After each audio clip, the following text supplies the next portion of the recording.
Hi, my name is Brandon, and on today's edition of 30 on 3D, I'm going to be going over per part time estimation in GrabCAD Print Pro. All right, so this is basically showing off per part time estimation. Here you have just your standard build tray on the F900. You have 3 parts titled the outer ring, middle ring, and the inner ring. These names over here are decently important because they kind of show you a breakdown of per part time estimation in terms of model material and support material later on, but we'll be showcasing that right now.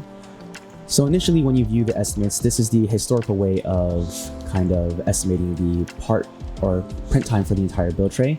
You have just the standard build time as well as the model material used and the support material used, but there is no breakdown for each component.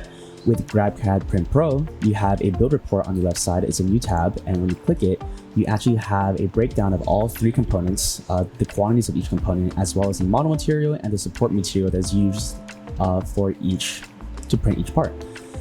And something else that's interesting is that if you multiply the quantity of, let's say, the inner ring by 5, so now you have 5, and you do a new estimate, the per part time estimation will actually show you a breakdown and reflecting number of the new quantity of the inner ring part. And now it has an updated model material usage as well as a support material usage.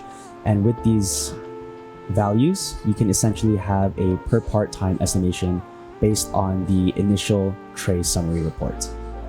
Thank you so much for watching. If you're interested in a 60-day free trial of GrabCAD Print Pro, please give us a call or visit our website.